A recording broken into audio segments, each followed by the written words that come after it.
Stabenow today, and we are not able as a chamber to put on events or to provide the programming we do without the kindness and generosity of sponsors.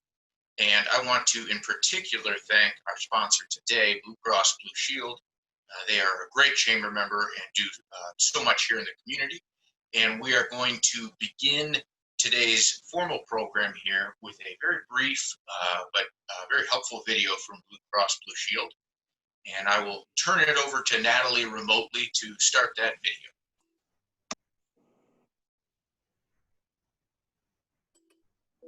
To the people on the front lines, the doctors and nurses, the pharmacists and social workers, the emergency responders and service workers, you have our gratitude. And to our members, you have our commitment. A commitment to provide you with access to doctors and nurses from your home anytime you need them. Now more than ever, we will stand behind the care you need, like we've done for 81 years.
Well, I apologize if any of the audio was not as high as we would like it, but the message was certainly received nonetheless, and we genuinely appreciate Blue Cross Blue Shield as a member, but certainly that message during these times. Thank you again to our sponsor, Blue Cross Blue Shield.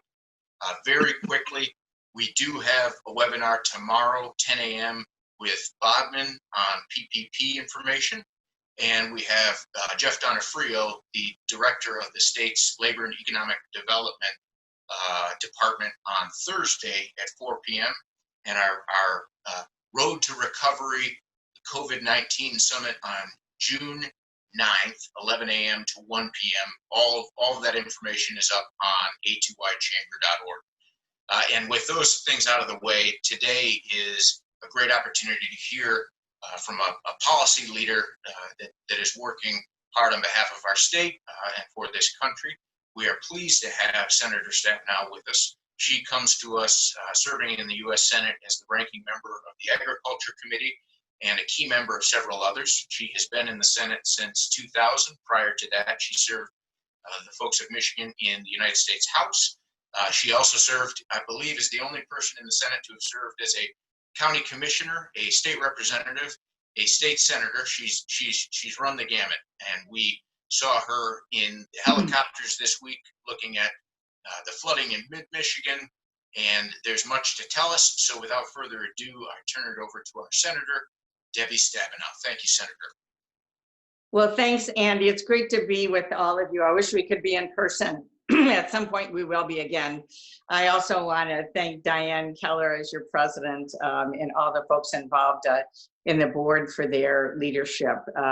It's hard to find words, actually, for the challenges that we faced, that we face right now with COVID-19 alone, and then being in the helicopter on Saturday and being on the ground actually was even more powerful to see what the water had done to whole communities and the rebuilding there on top of everything else. And so these are very challenging times, and we will get through it. I love the Blue Cross Blue Shield imagery. We will get through it, but it's very tough. And as we do that, I keep asking the question, how can we come through this better on the other side, not going back, but better? And that's really what all of you are about. I mean, the hub of innovation and entrepreneurship in Ann Arbor and Ypsi and all of Washtenaw County. So much of what we are relying on right now in terms of health information coming from the University of Michigan. I put together a briefing for our bipartisan delegation few weeks ago with the epidemiologists that are advising the governor and her team, and it was very clear, looking at that in detail, why the decisions have been made that have been made, and what we need to do to safely and responsibly come out of this. Just a couple of broad thoughts. I mean, we basically have tackled since the beginning legislatively, and I think all of us together, two big things. One is, and most important, is the health pandemic. We get out of that ultimately with a vaccine. We don't know when that is, but in the meantime, it's about keeping people safe. It's about saving lives. It's about managing this, which means testing, and contact tracing, and those things that are going to allow us to manage this in a way that allows us to do the second piece, which is to reopen the economy safely. We're seeing a lot of positive things happening in Michigan. I know from getting the briefings from our auto execs that the incredible amount of work they have put into retooling the plants that have begun to open, and their partnership truly with the workers through the UIW, trying to very thoughtfully address all of the issues, and we'll have to see as things move forward. But those are the two challenges for us. On the business front, I would just say a couple of things, and it sounds like you're going to be hearing from the people that are going to be able to give you the specifics on this later in the week. But when we started with the CARES Act, and started back in the beginning and focused on healthcare and what needed to be done, and beginning funding for the vaccines and the beginning of the testing, although so much more needs to be done there. We also focused on what could be done from a business standpoint. How do you support small businesses? How do you support our larger anchor businesses? But particularly for small businesses, keep folks going, try to keep people on the payroll. And so we all know about what we now call the PPP program. And when it was set up, everybody was talking about 8 weeks, forgivable loans. In the time that we were putting this together, which in the Senate took all of 5 days from start to finish to negotiate and get this done, and I was very involved in the negotiating part of this. There were best efforts, to try to move quickly, but look at what needed to be done. We now know it's not just 8 weeks. We now know that the parameters around the PPP program have not worked for many of our small businesses, certainly for restaurants, those involved in tourism, and many others, by the way. And so I am part of a bipartisan effort right now to do what the House did in the bill they just passed, to extend that 8 weeks until the end of the year. So we'd be going from 8 weeks to 24 weeks, and to have time to be able to use the funds, bring people back on board, and be able to have that forgivable. We would also eliminate the provision that the SBA put in through rules. This was not in the law, but they put in the 75% rule, that 75% of the loan had to be used for payroll. And there were other things as well. So it sounds like you're going to hear more about that, but we are hoping, we tried last Thursday to get it with a voice vote to be able to pass it in the Senate. We had some objections. So we hope next week we're going to be able to get that done, because I know there are problems. In one of those areas is PPP. The other thing is, if you're going to hear from Jeff Donofrio, you're going to hear him talk about something that I actually am very enthused about, and I'm sure he's going to be talking to you about, and that's the work share program. Michigan is one of the states that has embraced work share, where you can bring someone back from furlough or laid off, or keep people on, reduce their hours anywhere from 10% up to 60%, and have a partnership with the unemployment system, where the UI system will pay part of the person's salary. You would pay part of the person's salary.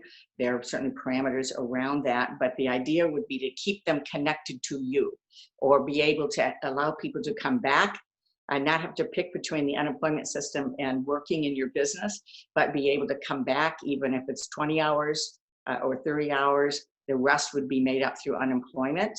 And I think this is a really important way for us to connect or reconnect people to their employers, and to be able to come out of this. So I'm glad you're going to hear from Jeff. So on that point, I could talk about a lot of other things, but I'd rather, Andy, open it up for questions. I'm glad to be with you. We are glad to have you, and I do want to mention, Senator Stabenow, the chamber is also utilizing the work share program, and so we can attest to the usefulness of that program, and thank you for your efforts on it. You have represented the state for 20 years. You know the fine Michigan restaurants we have, and you can't say this, but I can. The Ann Arbor Ypsilanti area has the best restaurants, we like to think. Your work on the Agriculture Committee, we've seen some stories around processing plants and meat shortages and so forth. Can you tell us anything about that issue? Oh, absolutely. And by the way, there's nobody better. I've been to so many of your restaurants many, many, many times. So we have great restaurants all over the state, but I will say there's none better than Ann Arbor, Ypsi, and all the surrounding Washtenaw County. We have a challenge, as you know, a huge challenge, because we have had basically two supply chains for food. One goes to grocery stores for individual consumers, and it's packaged in a certain way. And then we have what I call bulk, but it's, the larger restaurants and food systems and universities and fast food and all kinds of bulk purchases. And so what has happened is, because of the shutdowns, as you know, basically the bulk purchase side of things pretty much shut down, which has created havoc with what do you do with that large tanker of milk going to someplace in bulk, that you can't just pull it up to a food bank without converting, the gallon and half gallon containers and figuring out how to use it differently. And so we've been horrified to see milk being dumped around the country, or fruits and vegetables being plowed under. And I can assure you, farmers don't want to do that. They don't want to do that. And our Michigan milk producers have been at the front of the line, both before COVID-19 and now, in donations. And in fact, it was their work in the last few years, starting in Flint with the water crisis, when they rushed in to donate milk, that became the basis of a farm bill program I put together in 2018 on donations, on milk donations, that we need to expand. So where are we now as we're trying to figure this out? Actually, last Friday, I put in legislation into the Senate that we will be talking more about publicly now, to deal with the supply chain issues, and in a number of ways. One, in getting all of our food bank folks and others on the line and talking to them about their needs. On their end, they need to be able to have more refrigeration, transportation, other logistical support so they can even hold more donations. And by the way, they're getting, double, triple the normal number of donations, and they're telling you it's not enough. And so, but there's a whole range of things on capacity for nonprofits and charities and food banks. So one of the 3 pillars of the bill I put in would involve grants and loans on that end. The second would be creating better partnerships to be able to purchase from the farmer and get to the food bank. Right now, the USDA set up a food box program. It has some positive elements, but there's a lot of gaps. And everything they do is set up with a middleman, as opposed to going directly from farmer to food bank or other entities. And so the second pillar of my legislation would give direct funding to state departments of agriculture to directly contract between farmers in their state, whatever they grow. For us, we're coming into all of our great fruits and vegetable seasons, and to be able to contract directly and then have that have the funding to be able to logistically get it to the food banks and other entities. The third part is retooling some of our small and medium-sized distribution centers so they can more easily do this. They are set up for the big bulk purchase type situations.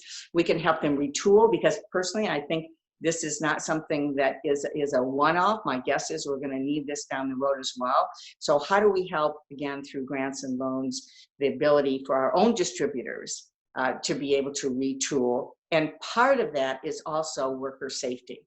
So it would be funding for PPE. It would be funding both, whether we're talking about a meat packing plant, whether we are talking about farm workers, and that's another piece that's coming, that's not quite here yet, but that will be the next wave on worker safety we're gonna have to be concerned about.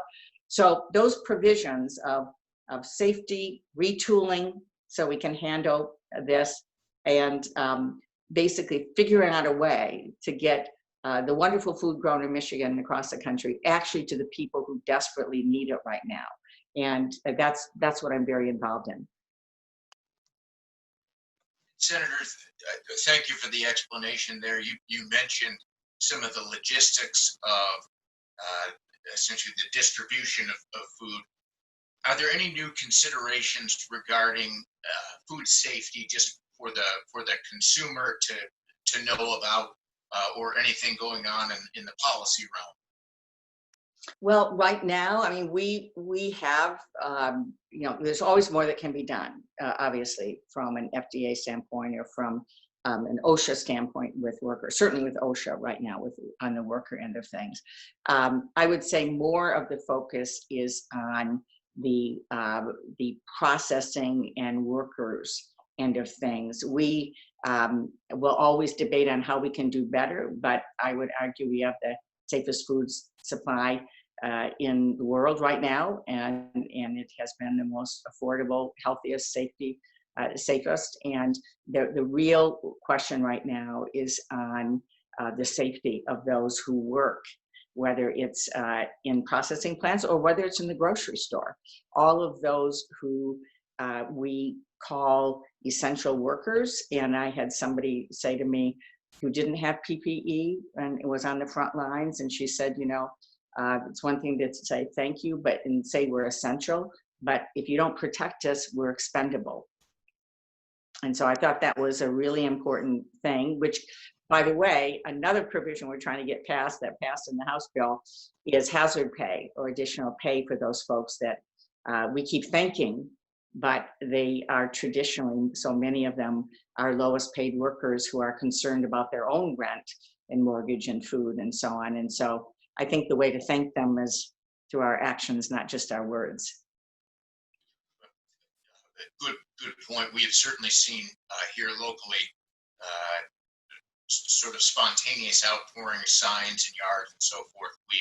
We are all getting a deeper appreciation for those essential workers. Senator, one of the questions that came in relates to PPP, and you mentioned the 75% rule. Right. What should we and other groups be telling members about the best way to communicate on changes to PPP, and specifically regulatory changes? You mentioned SBA made a change. How do we Right. share our opinion on that best? Well, right now, it would be helpful just to make sure that I know, first of all, because there's a couple of things. The House passed a very large bill covering multiple needs that people have, but one really important area was fixing the Paycheck Protection Program effort in terms of eliminating the 75% rule, as well as extending the program in a number of ways. And so, I would appreciate feedback from you about whether or not it covers all the things you think need to be covered. Should we just be adopting that, or should we be doing other things as well? And because it's now in the Senate and we will end up negotiating, ultimately this will become a negotiation between the House and the White House and the Senate. It would be very helpful for me to know. I also think right now there needs to be a sense of urgency about this. Leader McConnell has indicated he does not feel a sense of urgency to act at all right now. And so if you do, not only is it important to let me know, it's important to let him know, it's important for your chamber nationally advocating for you to make sure they create a sense of urgency. I hear a sense of urgency everywhere I go, everybody I talk to. But right now, there's no negotiation going on. The House passed a bill, no negotiation or real discussions going on in the Senate, other than the ones that I'm doing on a bipartisan basis on agriculture that I mentioned. My chairman, Senator Roberts, and I work very closely together. And so I want to be ready when something happens to be able to address the food supply issues. But there's no negotiation really going on right now. So the sense of urgency is critical. And then anything else you think we should be doing that hasn't been focused on yet, I'd appreciate knowing. Thank you.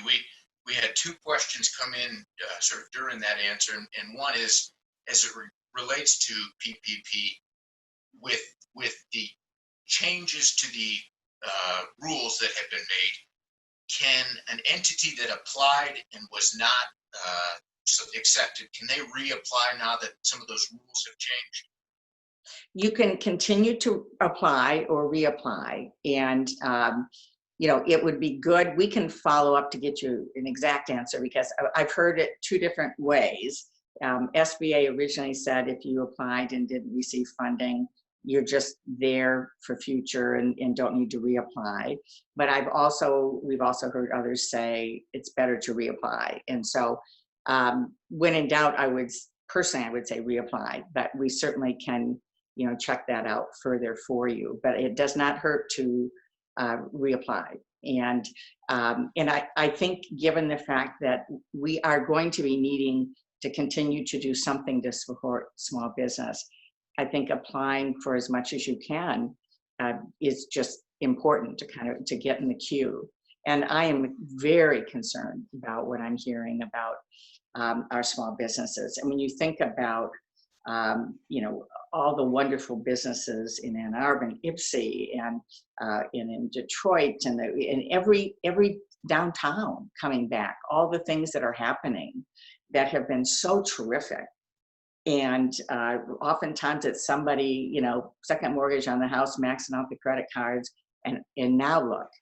And so I think we need to be laser focused. And obviously we care about businesses of all size, but these programs, when they said small business up to 500, to me, it's much smaller than that are really generating our quality of life. And we need to make sure we're there as long as is necessary. Senator, do you think that just generally businesses and individuals, when interacting with state and federal programs right now, is this a time to just sort of be active in that process, to make the extra phone call, the extra email, and so forth? Yes, absolutely. And I'm sure this doesn't need to be said, but it's also the communicating, the safe way that we reopen on things, because there's such a tension between the safety and the health challenge, and we know it's not, it can't be either or. I wish we could ignore this. I wish we could just ignore it. It would go away. Wouldn't that be great?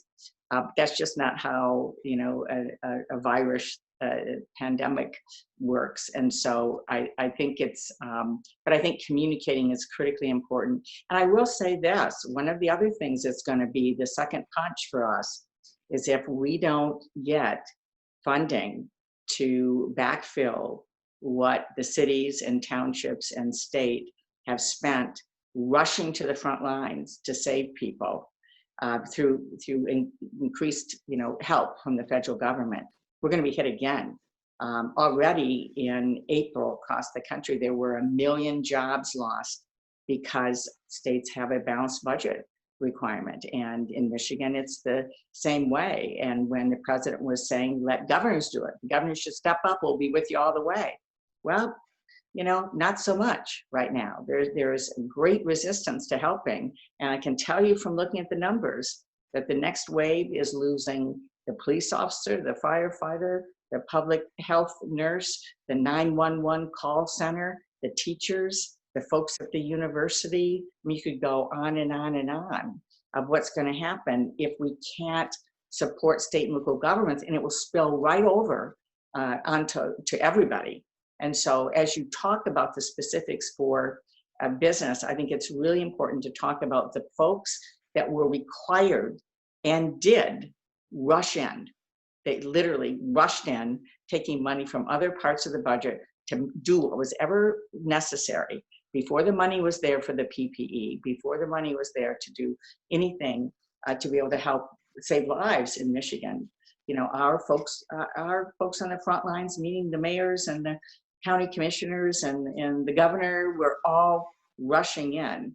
And I think it's terrible if somehow the strategy of the federal government would be like Mitch McConnell said, which is to let them go bankrupt. So hopefully that was just off the cuff comment, doesn't mean anything. But I think if the business community doesn't support those efforts and speak about them, it could very well be. And so think about that from a, you know, University of Michigan, Eastern Michigan, Washtenaw Community College standpoint, schools, local, I mean, just think about the ripple effect of a 25% cut, which is not inconceivable, 25, 35% cut in publicly funded jobs.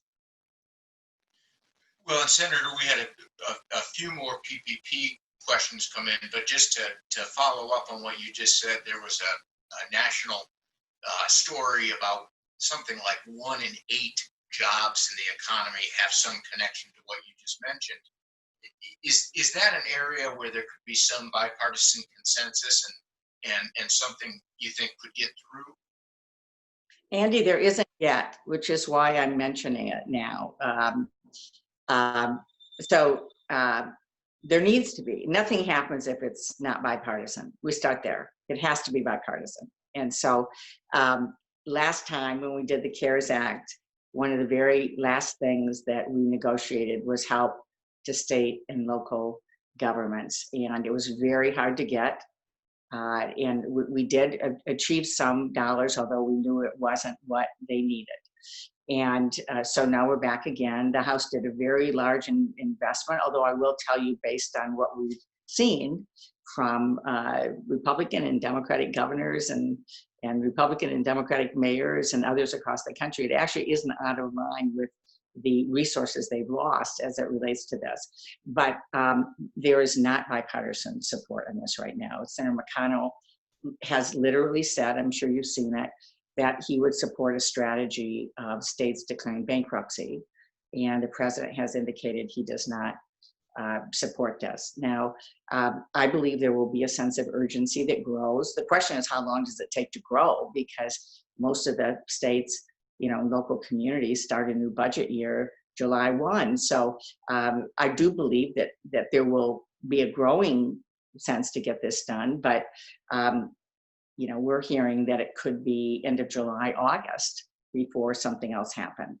So just as there is a great sense of urgency about fixing the PPP program, which I think there is right now, and I think we can get that done separately from a big package, there has to be a sense of urgency about what public resources mean. I mean, there's, you know, public resources or public jobs have have value as much as our great private sector entrepreneurial jobs do. They work together in a community, a county that lifts up education and higher education, as all of you do. I know you value that and understand that. It's not either or in a civilized society. It's both. Thank you. And two comments that came in on PPP. One was that we had a member who applied 3 times and was successful, so persistence paid off there. Another that came in. Oh, good. This one mentions that they have a client who brought back their staff because of the limited 8 weeks to use the PPP money, but all her clients are still closed. So there's not a match between the staff on hand and the work to do. And so that is feedback to say that the time limit is an issue for you and colleagues to be aware of. Yeah, I appreciate that. Sure. One question that's come in is, with personal health and safety being so paramount right now, what are your feelings about legislation protecting our businesses, our public agencies, schools, if someone contracts COVID-19 while working or attending events or classes? I think first and foremost, before we can talk about that, I understand the concern about liability. I think we have to come together and be clear that we're doing everything possible to keep folks safe first, and then we can talk about that.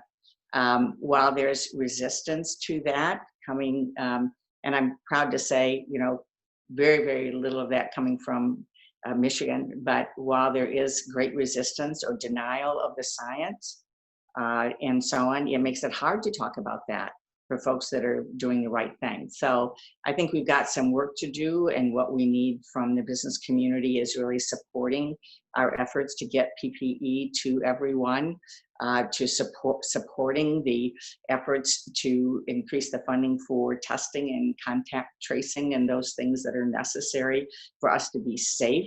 And in that context, that discussion will be heard, I think, and people will be more open to that. One question that's come in, and this has certainly been at the forefront of discussions lately, is the federal government discussing ways to reopen the country? Any discussion of possibly overruling governors that refuse to reopen? Thoughts on the broad concepts of federalism and reopening? Yeah, but the question was from the standpoint that we should force governors to reopen? The question, yes, any discussion of possibly overruling governors that refuse to reopen. By the way, I hear a little one. Hello, little one. Senator, I apologize. One of your youngest constituents is irritated. I'm not paying attention to her right now. Sorry about that. Feel very free to pick her up or whatever is necessary. We all understand that. So I understand completely.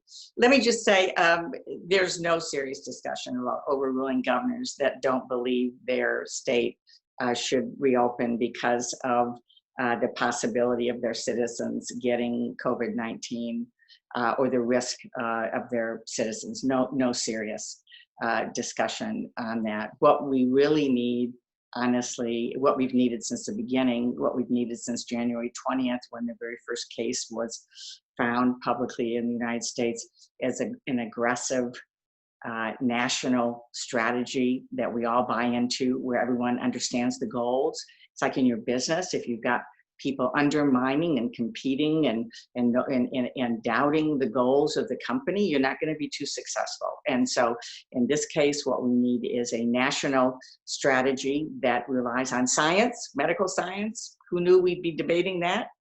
But relies on the science and measures it and understands that, number one, it's about saving lives, and in that context, reopening the economy as fast as possible, because nobody in their right mind wants the economy to be shut down. But we also aren't interested, as we, I think today, hit 100,000 deaths in our country, at seeing that double. And so, but I would tell you there is no reasonable discussion about overriding governors who believe, based on the medical information in their state, that they should not reopen. Senator, along that subject, do you recommend CDC and state and local public health departments as good information resource providers? Yes, I mean, you've got your information right there in Washtenaw County.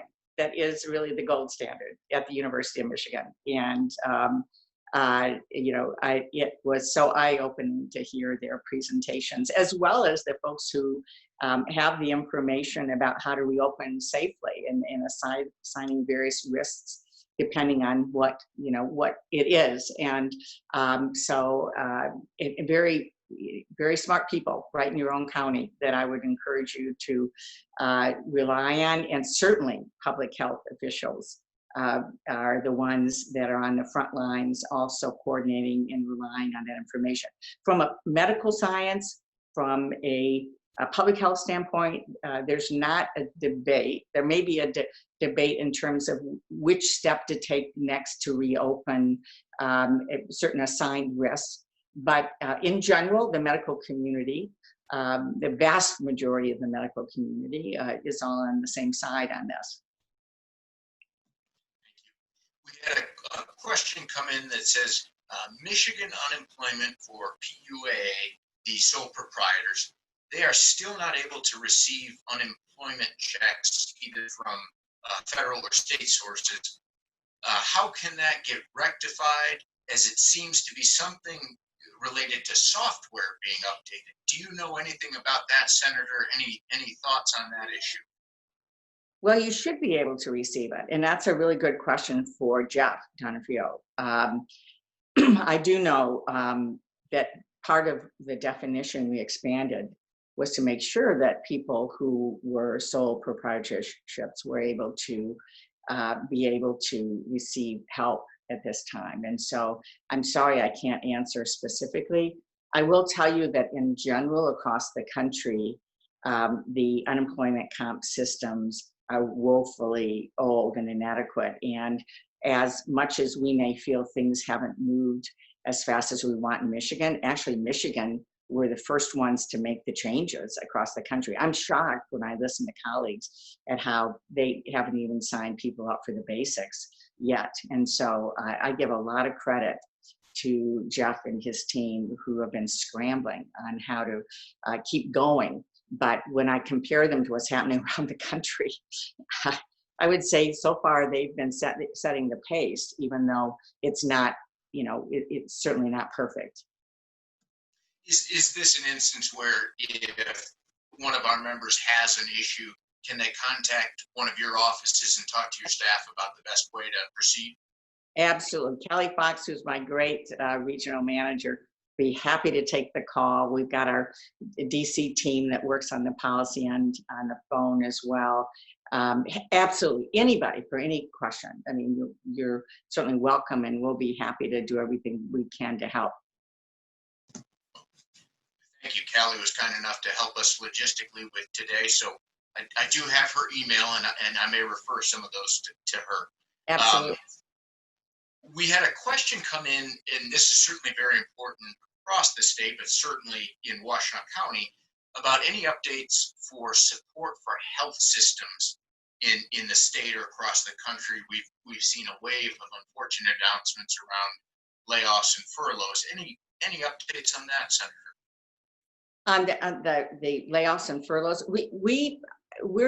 I've been very involved in this. Let me start with that. And from the moment we passed the CARES Act, literally as I was coming home, I was on the phone the entire time, and for the next month, trying to figure out how we were going to bring PPE into the state, how we were going to get ventilators, talking to our great auto makers and incredible retooling that they've done, and so many others in the business community have done with hand sanitizers and everything else. And so when we look at what has happened, and we've gone through various phases, we now have more help coming from FEMA and Health and Human Services. Not at the beginning. I mean, it was horrible. It was the most chaotic, horrible situation I've ever seen in my life. And I do have to just say, as somebody who's the ranking member on the Health Subcommittee of Finance, I work a lot with healthcare providers, national folks involved in healthcare distribution. And at one point, I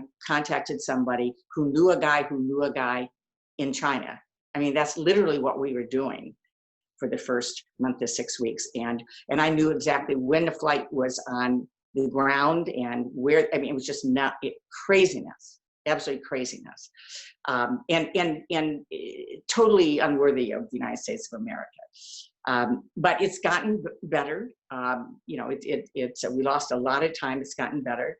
And we're seeing more funding come in now for tests. And the tests aren't about the labs to do the tests. When folks say we've got testing capacity, it's the test kits. It's the reagents and the swabs and the effort to do the tests. And we have different machines that need different tests. And so all of which I've learned in the last 2 months. But having said that, it's kind of like the food supply system when it comes to how we reimburse hospitals. It's fee for service. If you are not providing the service the way it's set up, you are not reimbursed through Medicare and Medicaid. And so we are, again, finding this very difficult situation where we're bringing in more dollars to address COVID. We are seeing other early on elective procedures put to the side because of the hospital incapacity or the healthcare system to be able to address all these things. And so you have fee for service systems where the service wasn't provided, therefore we don't have the fee. We had the same thing in mental health, community mental health, based on face-to-face contact. I was able to change the rules so that telemedicine could be used more, but not enough. And so we're seeing substance abuse programs cut, mental health programs cut, because they are based on a fee for service.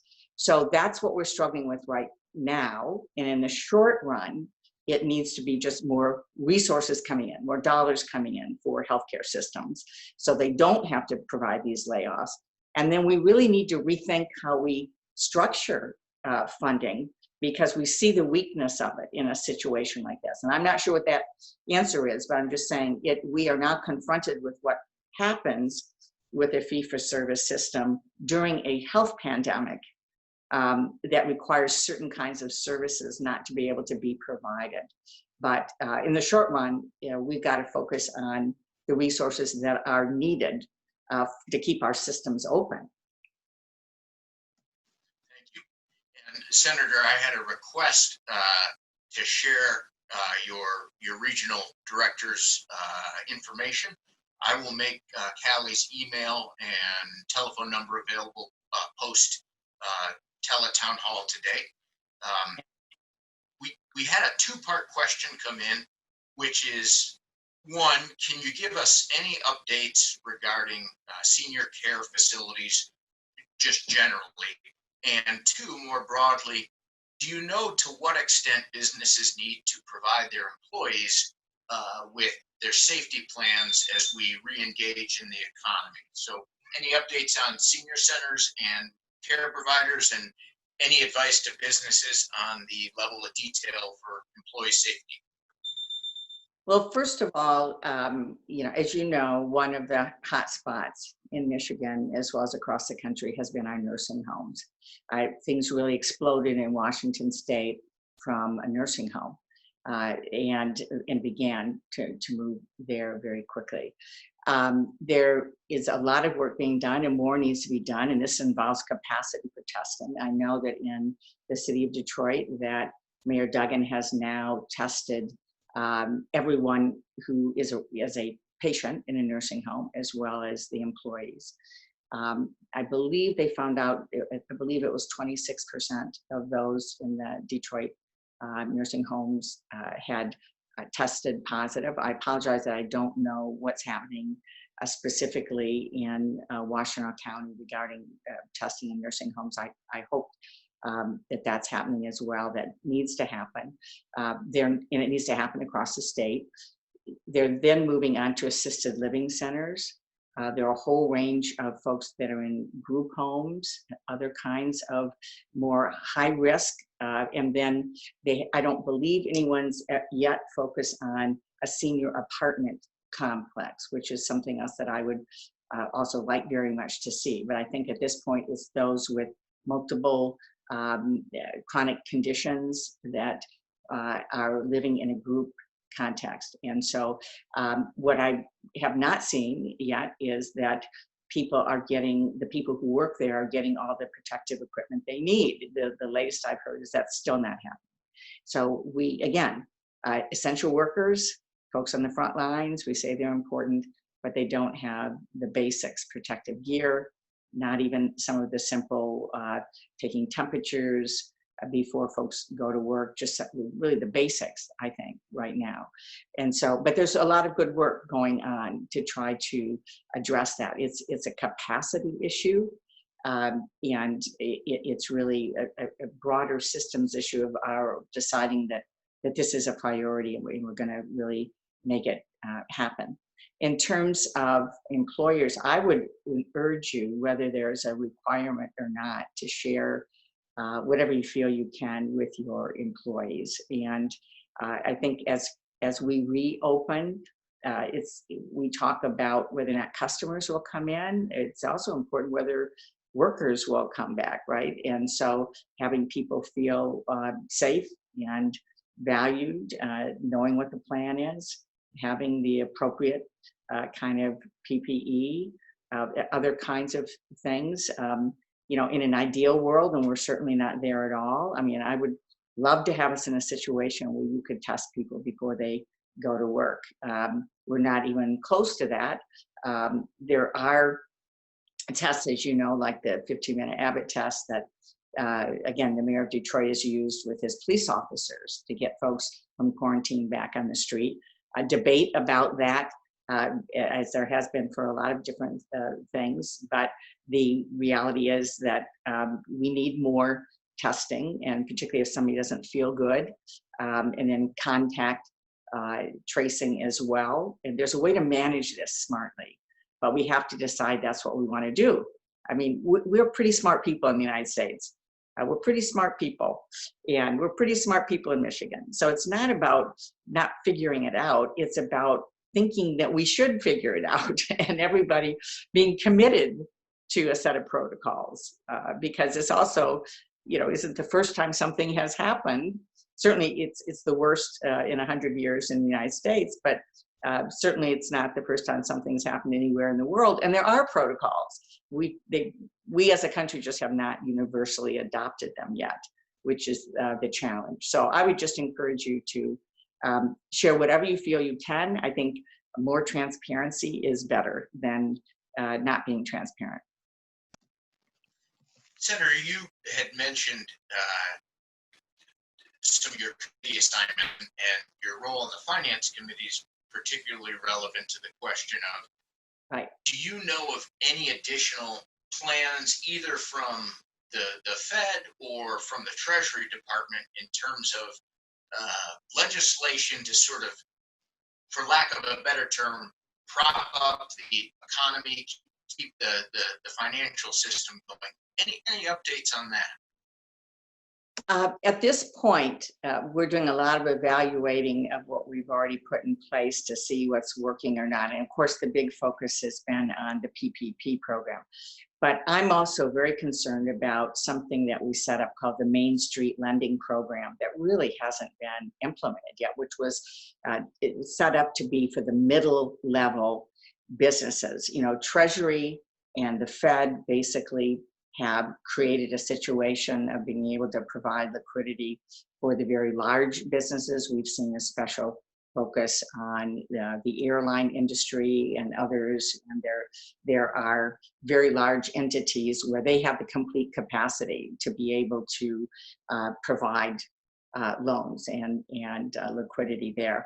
I'm very concerned and worked on this middle part on the Main Street Lending Program because we have so many suppliers, tier 1, tier 2, tier 3 suppliers, particularly, those in all of our manufacturing parts of the economy in Michigan, as well as others that still need help, and they didn't fit either in the small business program or the program through Treasury and the Fed. So they're above 500 employees, but have a tremendous need also.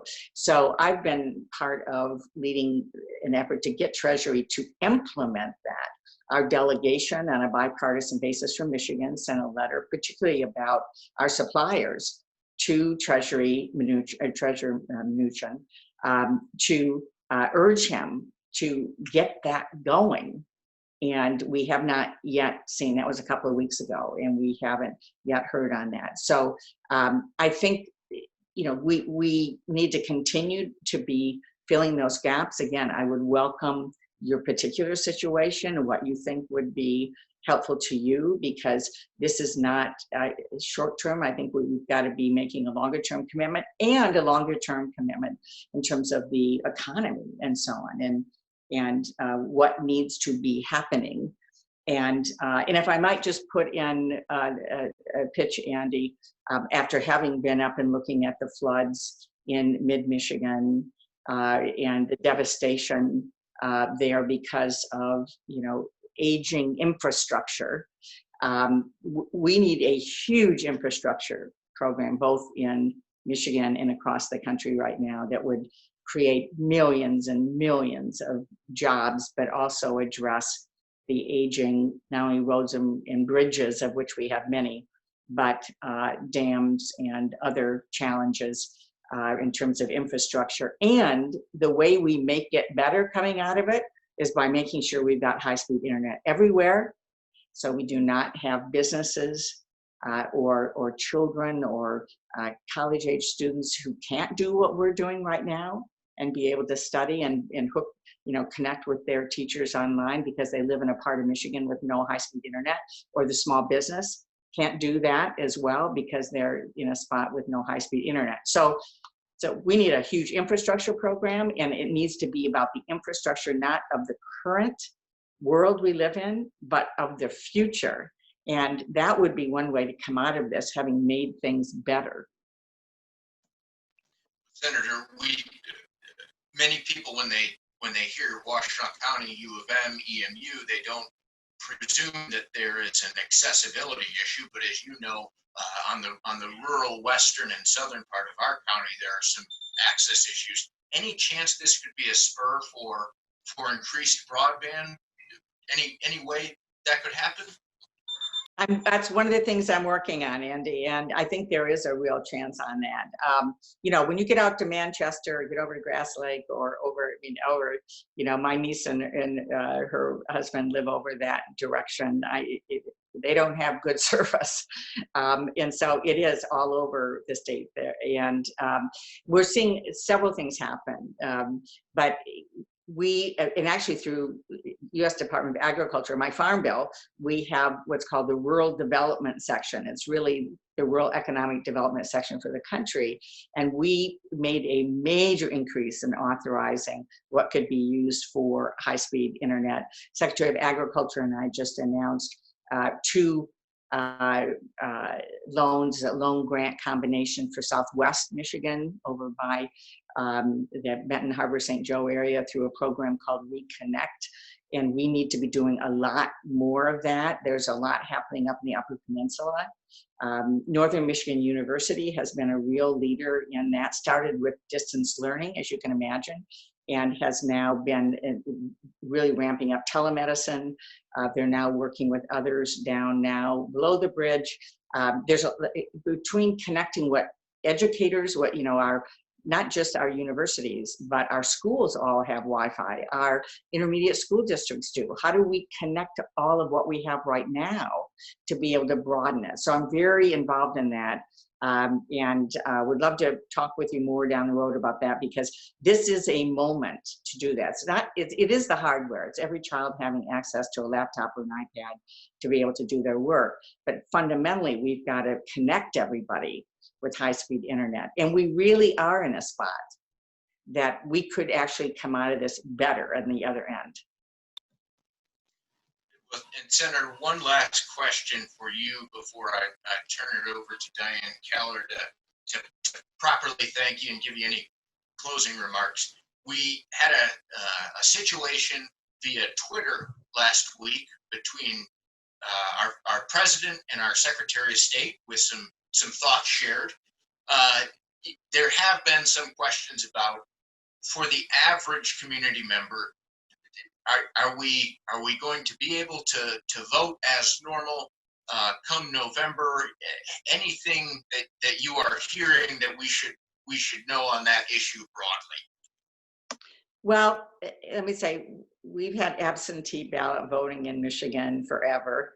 In 2018, the citizens of the state voted to expand it to basically no excuse absentee ballot voting. So you didn't have to be out of town or 60 years of age or older or so on, that anyone could get an absentee ballot. This is not a big thing if you believe people have the right to vote. And so the Secretary of State is doing the responsible thing along with Democratic and Republican secretaries of state across the country, which is to, by the way, use federal funds that we were allocated, that were passed on a bipartisan basis and signed by the president, to allow secretaries of state to more broadly inform people about absentee ballot voting in the context of a health pandemic. And so that's all she's doing. I hope people will have the opportunity. Hopefully in November, we'll be in a spot where it's safe to have in-person voting. We all want that. Everybody wants that. We just don't know if that will happen. And people need to know that they have another alternative, which has been used for, I don't know if I'd say 100 years in Michigan, but a long time. And that is to be able to vote absentee, something the people of our state voted to expand in 2018. And so I hope everyone will feel confident that one way or the other, they have the opportunity to exercise their vote, no matter who they vote for. That's not about who you vote for. It's about having the opportunity to exercise your right to vote. Thank you for that answer. It wouldn't have fit on a tweet, but we appreciate it, and it's relevant information. And Senator, thank you for letting me moderate the Q&A with you. I'd like to just turn it over to our President and CEO, Diane Keller, to formally thank you. First of all, I'd like to thank everybody who was able to join us today. You are a wealth of information, Senator Stabenow. We appreciate everything that you're doing on our behalf and on behalf of the entire community. We appreciate the time that you're taking out for things such as being in Midland with boots on the ground to be able to help our neighbors and our compadres up north, the other chambers and small businesses there. It was difficult enough for us to have the COVID-19, but now this on top of it is especially thankful that you're able to assist all of us throughout the entire state, particularly here in Washtenaw County. And I'd also like to thank our incredible team from Blue Cross Blue Shield, Pat Slack and Lois Dent, for helping to bring this programming here today. We couldn't have had you, but this enables us to extend our programming and program offerings. And so a big, huge thank you to Blue Cross Blue Shield. Senator, is there any closing remarks that you would like to leave us with today? You've done an amazing job, and we appreciate the time that you've taken here today. Well, Diane, it really is great to be with you. And, you know, I was thinking this weekend as I was driving up to go look at everything. I had seen this cartoon, that's Back to the Future cartoon, that said, whatever you do, don't go back to 2020. I feel like, you know, we will survive this. My goal is to make sure that we come out better at the other end, and also that we have this may sound strange, but that we have a sense of gratitude, of appreciating the people, and not just the people who stepped up formally, but everybody in our lives who has stepped up and to really understand what we can do when we work together, even in the worst of circumstances, with something that is probably the hardest challenge, which is the challenge of the unknown on a virus. So we're learning about it as we go. So we're studying, learning, trying to figure out, what we really need to be worried about in terms of transmission as we are moving. And so that makes it incredibly challenging to do. But I have absolutely no doubt that we will get through it and learn from it. And we need to come out stronger on the other end. And when we talk about, how do you make things and grow things for the future? How do you invent? How do you build things? I think of Michigan. And so we will be part of that leadership going forward.